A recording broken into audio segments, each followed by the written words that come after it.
Hey guys, Matt down with Mastry's Brewing Co. We are out of the brew house, hanging out with our buddies at Iron Stable Garage. This is Chris. This is his shop. These are the awesome cars that he's working on here. Today we're gonna have a little bit of fun though, and I was able to coerce them, of course, because I brought a Mopar into the house, and of course some beer. Can't leave out the beer. That's good. And yeah, so we're gonna play with the Mastry's Jeep today, have a little bit of fun, talk some beer, and yeah, I think it's time to get to work. Let's get after it. Let's have some beer first.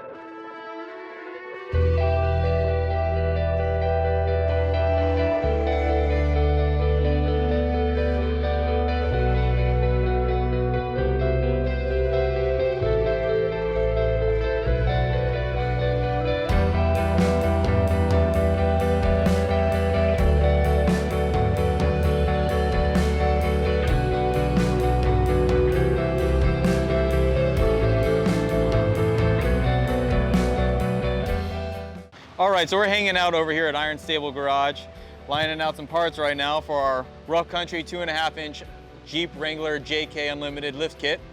So not going anything too extreme, just something a little bit mild. The Jeep is like I said, a 2009, got about 135,000 miles on it, and we figured should probably use a little bit of a lift.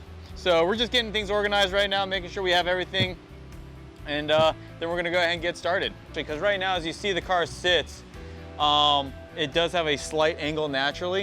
It actually levels it out, so it's like a 2-inch lift in the rear and a 2.5 in the front. Mm-hmm. Okay. So that way it makes the whole thing.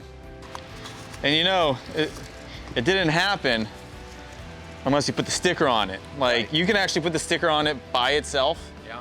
and it'll just convince the car that it's already got it. I like that one. And I'm still gonna charge shop rate. Uh-huh. It's still gonna be all the hours, you know, just for the sticker application.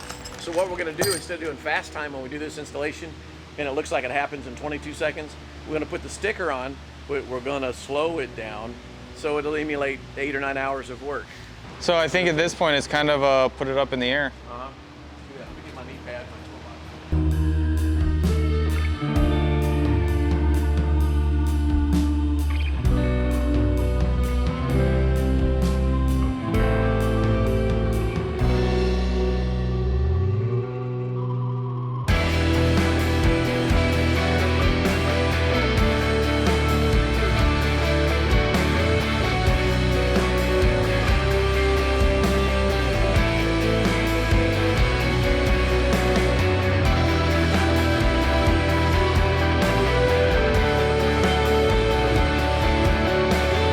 Now we got the sway bar disconnected, got the shock disconnected. We can go ahead and start pushing down, lowering the suspension, yank out the spring, start popping in the new spacers, then put this thing back together.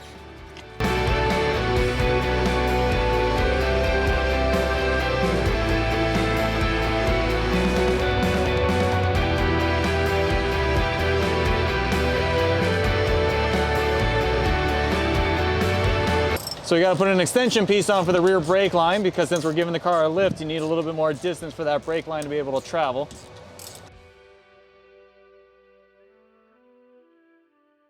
All right, so we got the entire lift kit up on the car. We're gonna throw the tires back up on there, set it down, shake it around, make sure everything's good and tight, and then take it for a test drive.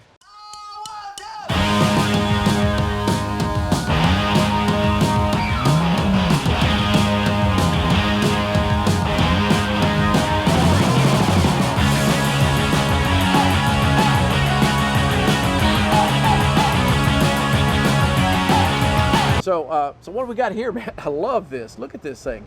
Kentucky Mule, Copper Kick. Tell me about this Copper Kick. Absolutely, Chris. So we got Copper Kick here. Copper Kick is an Imperial style Goose, aged in Horse Soldier Bourbon barrels.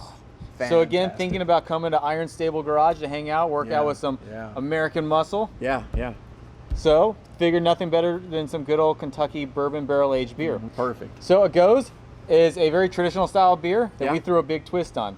Kicked up the ABV. This one's putting out over 8%. Meanwhile, we threw on some ginger, a little bit of lime, some fresh Florida sea salt, and then we threw that right into a bourbon barrel, let it sit for almost a year, and dude, I'm telling you, this thing drinks smooth. Amazing. I'm looking forward to this. So it reminds me of home. So this is going to be a privilege, man. I'm looking forward to this. So cool. You're my guest here today. I'll let you crack that open. Let's go ahead and crack this open. So first thing right off the bat you're going to notice is that this beer has a beautiful, beautiful color to it. You know, so when we first start making this beer and it's done fermenting before it goes in the barrels, it's a lot more golden in color. Yeah. You pick up a lot of, again, just like when you're doing spirits, darkens, you know, the liquid up just from that roast characteristics of the barrel. So right on the nose, you can get that bourbon. Man, that's nice, yeah. Pick it up with a little bit of sea salt, and you can almost kind of get that tartness in the nose too. Yep. So if you are a mule fan, I love Moscow mules, but I'm actually a bigger bourbon and whiskey kind of guy. Yeah. So I always go for that Kentucky mule. Yeah. And so yeah, right here.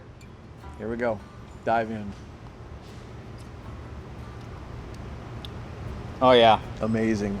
Yeah, we need a keg of that around here. Why would anybody go drink anything else? You know I mean, what, Chris, seriously, that's a good question. Because it's like, I know there's a lot of cult beers out there that everybody goes to. It's like, that's my go-to. But it's like enjoying various foods in the world. It's great to enjoy a product that's developed and so specialized like yours. And you pull from like Kentucky. We're having fun doing this. And, you know, and that does a lot for me. You know, makes me think of home and the horse racing.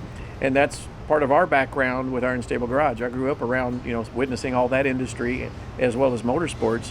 So that helped enhance the name of our company, Iron Stable Garage. We got a stable of iron vehicles, not horses nowadays. So that's what we're doing. This is great. Perfect. Toast. Cheers, Matt. Cheers, man. Sláinte. So that's going to wrap it up. So if you want to come out and try a Copper Kick, you can definitely find that at Mastry's Brewing Co. out on St. Pete Beach. Be sure to follow Mastry's Brewing Co. on Facebook, Instagram, Twitter, LinkedIn, you name it, you can find us. Same time, follow my good buddy Chris here with Iron Stable Garage and check out what they got going on. Yes. If you want to see us both together and come out and drink some beer, coming out May 1st for a open house right here at Iron Stable Garage in Clearwater, Florida. Thank you, Cheers, Matt. guys. Thank you, everybody. You have a good time out there.